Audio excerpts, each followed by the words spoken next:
नमस्कार दोस्तों, corp 27 podcast series में मैं पैरवी सिकोटिकॉन और मौसम की तरफ से आपका स्वागत करता हूं। इस एपिसोड में हम लोग क्लाइमेट नेगोशिएशंस की हिस्ट्री पे चर्चा कर रहे हैं और पहले पार्ट में हम लोगों ने 1972 से लेके 2010 तक जब कनकून में कॉप 16 हुआ था तो उसके बीच क्या चर्चाएं हुई उस पे हम लोगों ने बातचीत की और देखा हम लोगों ने कि United Nations framework convention on climate change जो कि 1992 में बना और फिर 2005 में क्योटो प्रोटोकॉल लागू हुआ और उसके बाद 2009 में कॉप 15 कोपेनहेगन में हुआ और इस दौरान जो कंसिडरेशंस थे इक्विटी के, कॉमन बट डिफरेंशिएटेड रिस्पॉन्सिबिलिटीज के, historical role of the industrialised countries मतलब औद्योगिकृत देशों का जो ऐतिहासिक रोल था पर्यावरण में ज्यादा कार्बन डाइऑक्साइड और अन्य ग्रीन हाउस गैसेस डालने का, उसको सारे कंसिडरेशंस को एक तरह से विकसित देशों ने दरकिनार कर दिया और पहले जो उन्होंने कमिटमेंट्स की थी उसको एक तरह से दरकिनार कर दिया। और अब कोपेनहेगन से लेके कनकून तक ये चर्चा रही कि अब कोई बाइंडिंग कमिटमेंट नहीं होगा औद्योगिकृत देशों का, सारे देश वॉलंटरली या स्वैच्छिक प्रयास करेंगे। इसके बदले में विकसित देश जो है 2020 से $100 बिलियन विकासशील और अल्प विकसित देशों को देने का प्रयास करेंगे। तो कॉप 16 तक 2010 तक ये चर्चा रही। 2011 में कॉप 17 जो है दक्षिण अफ्रीका में डरबन में हुआ और इसमें पोस्ट 2020 फ्रेमवर्क पे चर्चा शुरू की गई और पिछले कॉप्स में माना गया था कि अभी तक जो व्यवस्था चल रही है उसको 2020 तक अब चलाया जाए और 2020 के बाद हम एक नया एग्रीमेंट या संधि बनाएंगे जिसके तहत क्लाइमेट नेगोशिएशंस जो है वो आगे जाएगा और जलवायु के संदर्भ में जो प्रयास किए जाने हैं उस पे निर्णय जो है उस प्रक्रिया के तहत लिया जाएगा। तो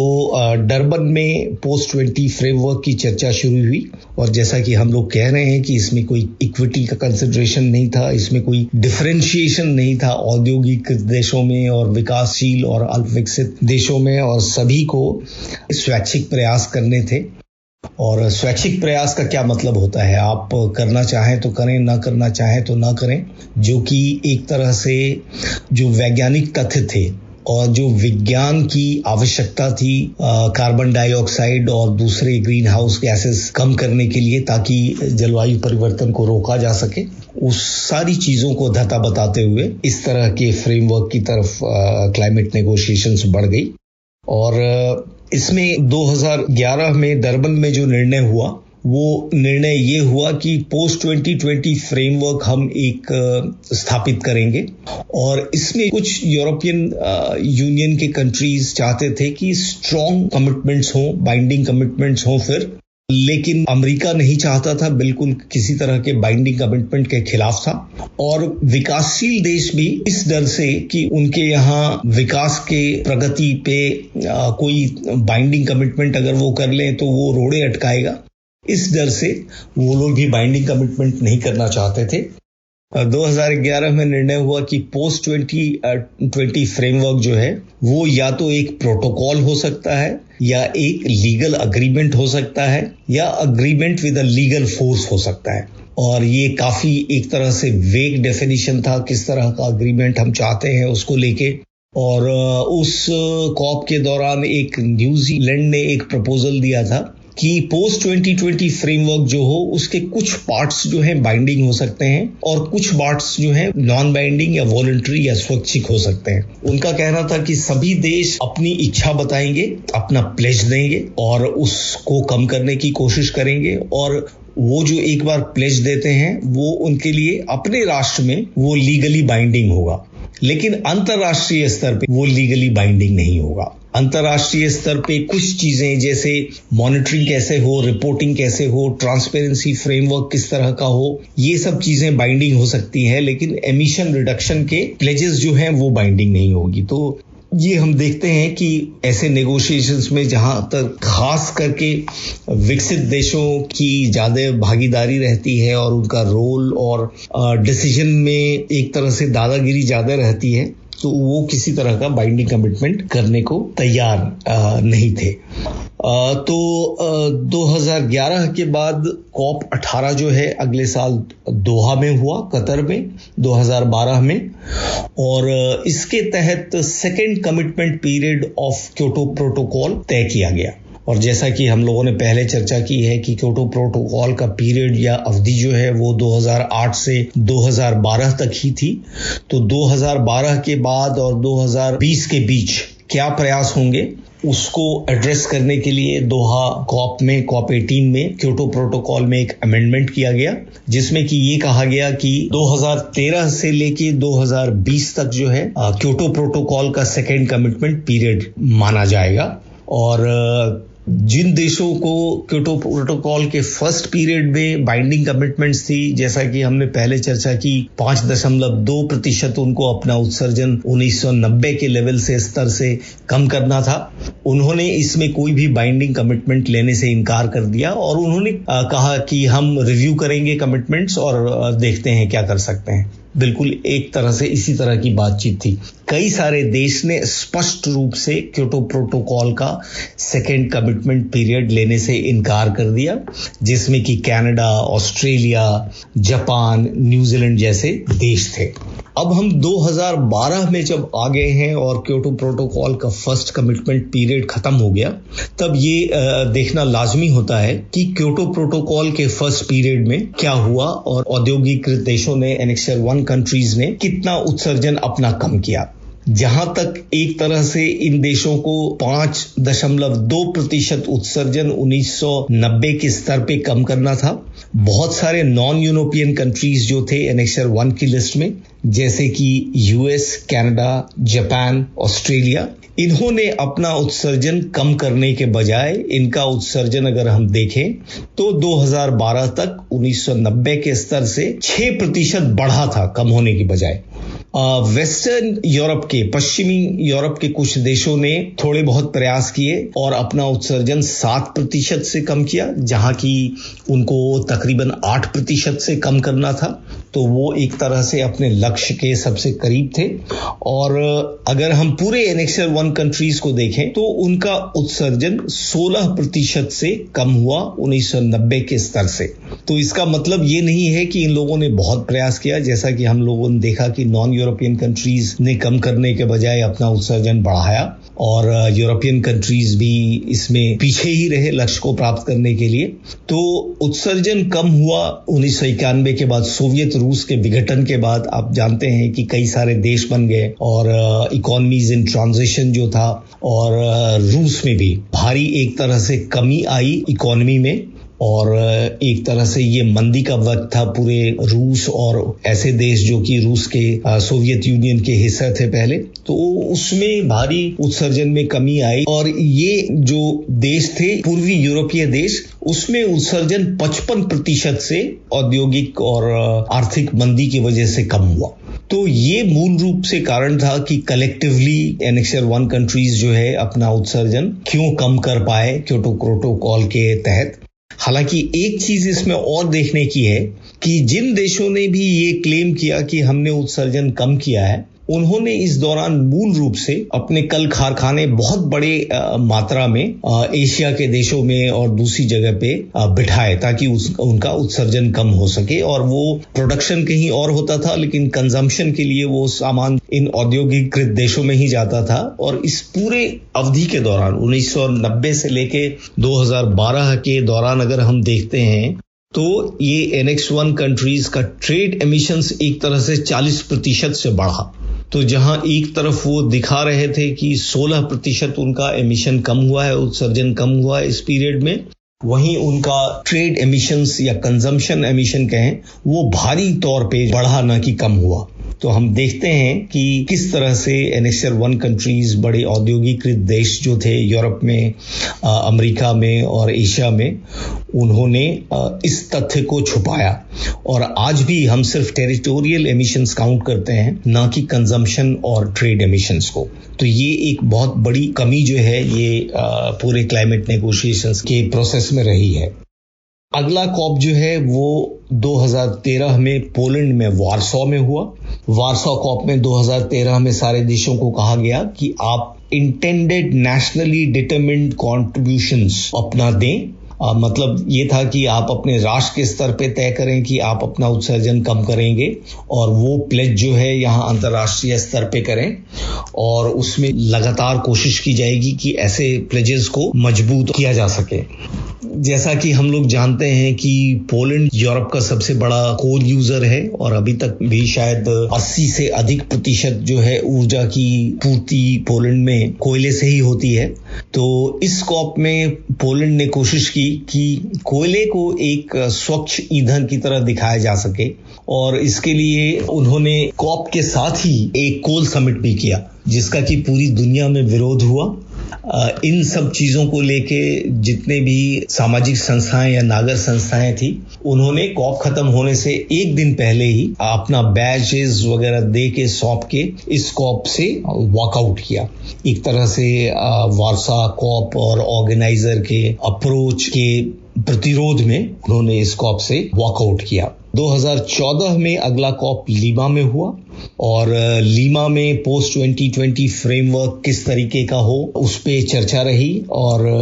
ये तय पाया गया कि 2015 में जब पेरिस में कॉप होगा तब हम लोग पेरिस अग्रीमेंट जो कि ये पोस्ट 2020 अग्रीमेंट वो पेरिस में हम लोग अडॉप्ट करेंगे। 2015 में कॉप 21 पेरिस में हुआ और फिर से दुनिया भर की निगाहें कॉप 21 पे थी। जो प्रक्रिया एक तरह से डरबन में शुरू हुई थी वो पेरिस में आके पूरी हुई और 2020 के बाद से किस तरह से क्लाइमेट नेगोशिएशंस होंगे और जलवायु परिवर्तन को कम करने के प्रयास कैसे रहेंगे वो इसके तहत तय किया गया। पेरिस अग्रीमेंट के तहत पेरिस अग्रीमेंट के तहत ये तय हुआ कि पेरिस अग्रीमेंट का लक्ष्य जो है वो सदी के अंत में तापमान की वृद्धि को 2 डिग्री से नीचे रखने का या और अधिक प्रयास करके 1.5 डिग्री तक रखने का लक्ष्य होगा। और इसके तहत कहा गया कि सारे देश 5 वर्षों के बाद अपना नेशनली डिटरमिन्ड कॉन्ट्रीब्यूशंस देंगे, हर एक 5 वर्ष पे देंगे और सक्सेसिवली ये प्रयास करेंगे कि उनका कमिटमेंट पिछले कमिटमेंट से बेहतर हो और मजबूत हो। और मूल रूप से एक तरह से समझा जाए तो इक्विटी और सीबीडीआर और बाइंडिंग कमिटमेंट्स के कंसिडरेशंस जो कि पहले ही एक तरह से काफी कमजोर हो चुके थे तो उसको और भी यहाँ पे एक तरह से पूरी तरह से तिलांजलि दे दी गई और अब सारे देशों को प्रयास करने थे उनको बदले में 2020 से $100 बिलियन क्लाइमेट फाइनेंस के रूप में मदद की जाए। तो उनको इस मदद के बदले में सभी देशों को प्रयास करने थे। प्रयास पूरी तरह से स्वैच्छिक थे। अंतर्राष्ट्रीय स्तर पे कोई देश अगर एनडीसी अचीव करने में या जो उन्होंने कमिटमेंट दिया है उसको प्राप्त करने में सफल नहीं होता है तो उसके खिलाफ कोई एक्शन नहीं है। इस तरह के स्वैच्छिक प्रयास को अंगीकार किया गया पेरिस में। जहां तक क्लाइमेट जस्टिस या इक्विटी के कंसिडरेशंस का सवाल है तो पेरिस एग्रीमेंट ने सिर्फ इतना कहा कि noting importance of some of the concepts of climate justice, मतलब एक तरह से क्लाइमेट जस्टिस को फुटनोट में इन्होंने भेज दिया। एक चीज हालांकि इंटरेस्टिंग रही कि द्वीपीय देशों और क्लाइमेट वल्नरेबल कंट्रीज और सिविल सोसाइटी ऑर्गेनाइजेशंस के दबाव के वजह से लॉस एंड डैमेज को रिकॉग्नाइज किया गया इस अग्रीमेंट में। लेकिन साथ ही विकसित देशों ने एक ये भी राइडर अग्रीमेंट में डाला कि लॉस एंड डैमेज का किसी तरह के कॉम्पनसेशन या रेपरेशन के क्लेम से कोई संबंध नहीं है। मतलब जहां लॉस एंड डैमेज को रिकॉग्नाइज किया गया वहीं पे एक तरह से विकसित देशों ने किसी भी तरह की जिम्मेदारी से और खास करके जो कि रेपरेशन या कॉम्पनसेशन के सेंस में हो उससे अपना हाथ जो है बिल्कुल झाड़ लिया। और इसमें 2 डिग्री के अलावा 1.5 डिग्री मतलब 1.5 को भी एक तरह से गोल माना गया। उसमें अडेप्टेशन पे भी कुछ चर्चा रही। बहुत सालों से जो छोटे देश हैं, द्वीपीय देश हैं, वो कहते रहे थे कि विकासशील देश हैं, वो कहते रहे थे कि हमारे लिए अडेप्टेशन अनुकूलन जो है वो बहुत जरूरी है, और हम जितना अनुकूलन बेहतर कर पाएंगे उतना हमारे समुदायों पे, हमारे लोगों पे जलवायु परिवर्तन के दुष्प्रभाव कम होंगे। लेकिन इस अनुकूलन या अडेप्टेशन के लिए हम लोगों को सहायता चाहिए, टेक्नोलॉजी चाहिए, फाइनेंस चाहिए, कैपेसिटी चाहिए। तो इस पेरिस एग्रीमेंट में ये भी रिकॉग्नाइज किया गया, और ग्लोबल गोल ऑन अडेप्टेशन की भी चर्चा रही। इस पे ये तय किया गया कि आने वाले सालों में हम लोग इस पे और बेहतर समझ बनाने की कोशिश और इसको कैसे एड्रेस किया जाए उसकी कोशिश करेंगे। 2016 में COP22 माराकेश में फिर से मोरक्को में अफ्रीका में हुआ। इसमें एक तरह से हम लोग सोचें तो पेरिस एग्रीमेंट को कैसे लागू किया जाए, इस संदर्भ में जो कानून बनाना था या उसको रूल बुक कहते हैं वो बनाना था, उसकी प्रक्रिया एक तरह से पूरी हो गई। खाली 1-2 चीजों पे सहमति नहीं बन पाई, जो कि आर्टिकल 6 था। आर्टिकल 6 मूल रूप से पेरिस एग्रीमेंट का मार्केट बेस्ड मैकेनिज्म कहें या कोऑपरेटिव मैकेनिज्म कहें, या मूल रूप से जो market based mechanism Kyoto protocol में हम लोगों ने चर्चा की थी, क्लीन डेवलपमेंट मैकेनिज्म या ज्वाइंट इम्प्लीमेंटेशन की, उसकी रचना कैसे की जाए उस पे सहमति नहीं बनी। और ट्रांसपेरेंसी फ्रेमवर्क की सारे देश कैसे रिपोर्ट करेंगे, कैसे मॉनिटर करेंगे, उनकी रिपोर्टिंग में कोई डिफरेंशिएशन होगा क्या विकसित देशों और जो गैर विकसित देश हैं उनकी रिपोर्टिंग में, उनके एनडीसीज में कोई डिफरेंशिएशन होगा क्या। तो इन चीजों को लेकर सहमति नहीं बन पाई, जो कि अगले 2-3 सालों तक चली। हालांकि एक चीज बड़ी इंटरेस्टिंग रही कि COP22 के जो कि माराकेश में हुआ, उसके पहले ही या दूसरे दिन ट्रंप ने अमेरिका में इलेक्शन जीत लिया, और वो पहले से ही कहते रहे थे कि क्लाइमेट चेंज एक फ्रॉड है और ये पेरिस एग्रीमेंट एक फ्रॉड है, और मैं अगर जीत जाऊंगा तो मैं अमेरिका को ये अग्रीमेंट से बाहर ले जाऊंगा, क्योंकि ये अमेरिका के लिए या अमेरिका के अमेरिकी लोगों के पक्ष में नहीं है। तो एक तरह से इस COP पे जो है ट्रंप के जीतने का साया रहा, और लोग काफी हतोत्साहित थे, और वहां कई प्रोटेस्ट भी हुए ट्रंप के इलेक्शन और उसमें जीत को लेके। अगला जो COP है वो फिजी ने किया था, लेकिन चूंकि फिजी को अपने देश में छोटे देश होने के नाते ऐसी व्यवस्थाएं नहीं है कि इतने बड़े कॉन्फ्रेंस को वो आयोजित कर सके। तो कॉन्फ्रेंस का आयोजन जो है COP के सेक्रेटेरिएट जो कि बॉन है जर्मनी में, वहां पे किया गया था। इसमें यूएस ने ऑफिशियली डिक्लेयर कर दिया था कि वो पेरिस एग्रीमेंट से बाहर जाना चाहते हैं, और यूएस के डेलीगेशन में जो कि आमतौर पे 70-80 लोग होते हैं या उससे भी ज्यादा लोग हैं, तो इस COP पे सिर्फ 20 लोग थे यूएस के डेलीगेशन में। फिर भी हालांकि चर्चा को डोमिनेट करने की कोशिश यूएस करता रहा। इसके अलावा COP के निर्णय के तहत ये लिया गया कि पेरिस रूल बुक को 2018 अगले साल के COP तक जरूर फिनिश कर देना है। आर्टिकल 6 की जो बात हो और जो ट्रांसपेरेंसी फ्रेमवर्क पे सहमति नहीं बन पाई थी, उन सब को एक तरह से वो सब बातचीत को खत्म कर देना है 2018 में। और 2018 में COP24 जो है वो फिर से काटोविश, जो कि पोलैंड का एक शहर है, वहां पे आयोजित किया गया। इससे पहले एक बहुत जरूरी IPCC की रिपोर्ट आई जो कि 1.5 डिग्री पे थी, और 1.5 डिग्री पे एक स्पेशल रिपोर्ट ऑन 1.5 डिग्रीज इसको कहते हैं। और उनका कहना था कि 1.5 डिग्री तापमान जो है 2030 तक ही या ज्यादा से ज्यादा 2052 तक बढ़ जाएगा, और 1.5 डिग्री तक अगर हमको तापमान में वृद्धि को रोकना है तो उत्सर्जन जो है 2030 तक 45% कम करना पड़ेगा, और 2050 तक हमको नेट जीरो, मतलब एक तरह से अपने उत्सर्जन को ऐसे स्तर पे लाना होगा जहां की जितना उत्सर्जन हो उतना ही सिक्वेस्ट्रेशन हो। तो 2030 तक 45% और 2050 तक नेट जीरो की बात उन्होंने कही। हालांकि इसमें भी आर्टिकल 6 पे और ट्रांसपेरेंसी फ्रेमवर्क पे सहमति नहीं बन पाई और दुर्भाग्यवश अगला कॉप जो 25 में मैड्रिड में हुआ, जो कि स्पेन और चिली ने मिलकर किया, इसमें भी आर्टिकल 6 पे जो है और ट्रांसपेरेंसी फ्रेमवर्क पे सहमति नहीं बन पाई। 2020 में कॉप ग्लासगो में होना था, लेकिन 2020 में हम लोग जैसा कि जानते हैं कि 2019 के आखिर में ही कोविड-19 पैंडेमिक आ गया, जो कि 2020 के शुरुआत तक दुनिया के तकरीबन सारे देशों में फैल गया और इसकी वजह से ये कॉप ऑर्गेनाइज करना संभव नहीं हो पाया, जो कि फिर से 2021 में ग्लासगो में किया गया। और हम लोग जानते हैं कि पैंडेमिक के दौरान दुनिया भर की इकोनॉमी को काफी सेटबैक हुआ, बहुत सारे लोगों और समुदायों पे भी काफी सेटबैक हुआ, बहुत सारी कैजुअलिटीज हुई, बहुत लोग बीमार हुए और इन्फेक्ट हुए, तमाम कारखाने और ट्रांसपोर्ट सब जगह का बंद रहा। तो ऐसे बैकड्रॉप में कॉप 26 को ऑर्गेनाइज किया गया था ग्लासगो में और ग्लासगो में पेरिस एग्रीमेंट रूल बुक को फाइनल कर लिया गया और एक तरह से मैं कहूं कि पेरिस के बाद ये इस तरह की उपलब्धि पहली बार हुई।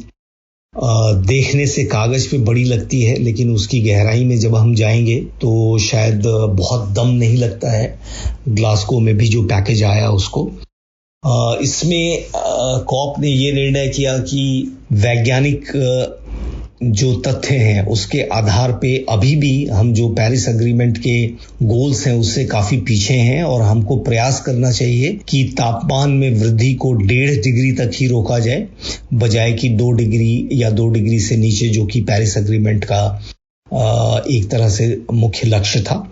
तो एक तरह से ग्लासगो ने 1.5 डिग्रीज के लक्ष्य को फिर से रिकॉग्नाइज किया, लेकिन वैज्ञानिक तथ्यों के हिसाब से और एमिशन गैप के रिपोर्ट के हिसाब से उस समय का आकलन ये था कि अभी तक जो प्रयास रहे हैं उससे तापमान में वृद्धि जो है कम से कम 3 डिग्री सेल्सियस तक रहेगी और जो कि एक तरह से प्रलयंकारी होगी और अगर इस तरह के प्रभाव से बचना है तो हमको 2030 तक जो है 45% जो है उत्सर्जन कम करना पड़ेगा वैश्विक स्तर पे और 2050 तक जो है वो नेट जीरो तक पहुंचना पड़ेगा। इसके अलावा कॉप के निर्णयों में एक महत्वपूर्ण ये भी रहा कि एडेप्टेशन जो फाइनेंस है उसको विकसित देश दोगुना करने की कोशिश करेंगे और कोशिश करेंगे कि 2025 तक वो $40 बिलियन तक पहुंच जाए। इसके अलावा ये भी कॉप के निर्णय में नोट किया गया कि ये बहुत शर्मनाक बात है कि हम $100 बिलियन का जो लक्ष्य था अभी तक प्राप्त नहीं कर पाए हैं, उसको जल्द से जल्द प्राप्त करने की कोशिश की जाएगी। जर्मनी और कनाडा ने एक क्लाइमेट फाइनेंस डिलीवरी रिपोर्ट पेश की, जिसमें कि उनका कहना था कि 2025-26 तक उनकी ऐसी अपेक्षा थी कि शायद ये क्लाइमेट फाइनेंस जो है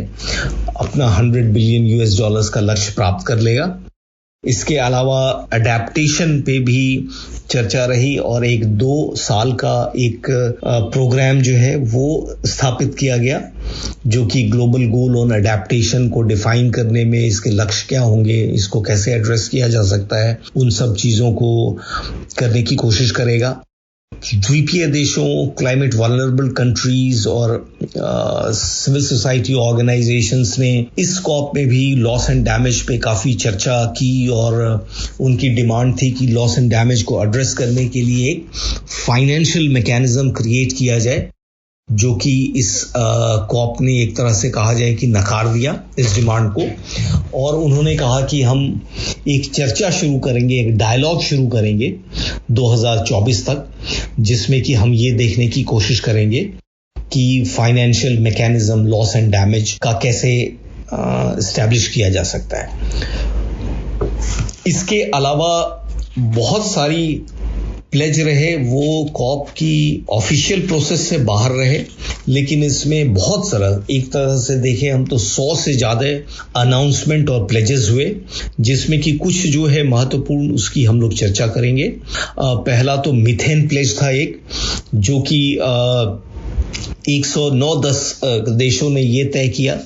कि हम लोग 2030 तक जो मीथेन एमिशंस का लेवल है उसको 30% से कम करेंगे। दूसरा जो महत्वपूर्ण प्लेज था वो डिफॉरेस्टेशन का प्लेज था,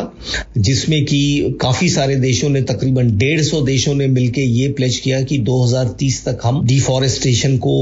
और लैंड डिग्रेडेशन को रोक देंगे और फॉरेस्ट को और लैंड को और बेहतर करने के प्रयास करेंगे।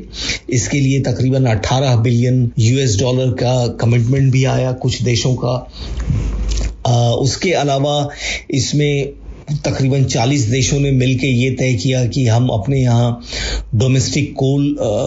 जो है वो 2020 तक खत्म कर देंगे, और तकरीबन 35 देशों ने ये भी निर्णय लिया कि हम international support for fossil fuel और कोल उसको खत्म कर देंगे हम 2022 तक।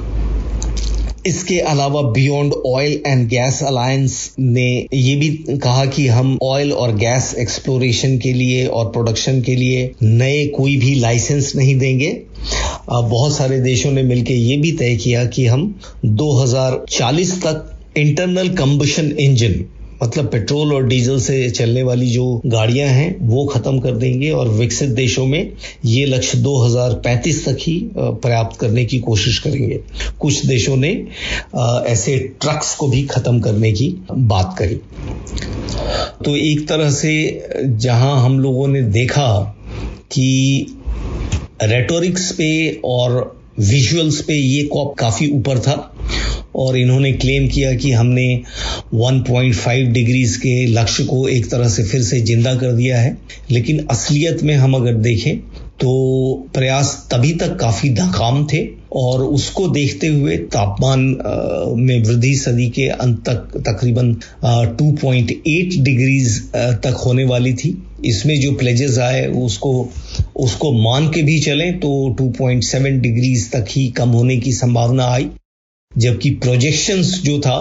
वो था कि अभी के जो प्रयास हैं उसके तहत 2030 तक एमिशंस जो हैं 16% से बढ़ेंगे, जहां पे 2030 तक उत्सर्जन को 45% से कम करना है। वहां पे अभी तक के प्रोजेक्शंस के हिसाब से 16% जो है उत्सर्जन में वृद्धि होने वाली थी।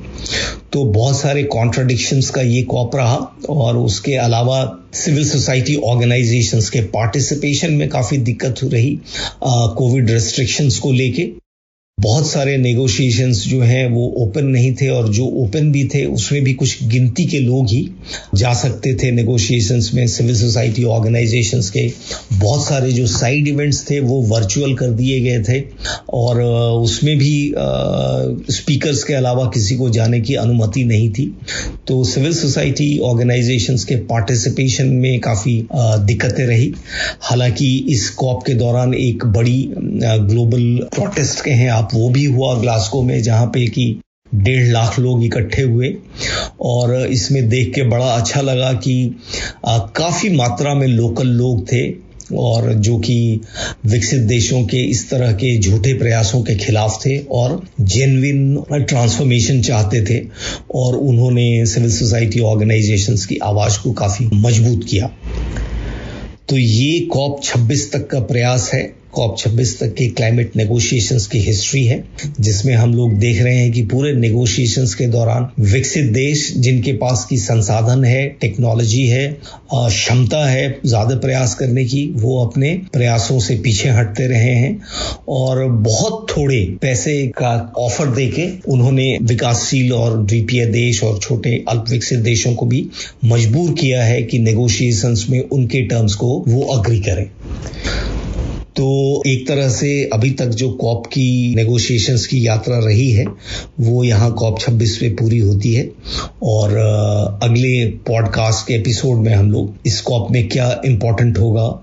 क्या हम अपेक्षा कर सकते हैं, क्या होने की संभावना है, इस पे हम लोग चर्चा करेंगे। आपका बहुत बहुत धन्यवाद।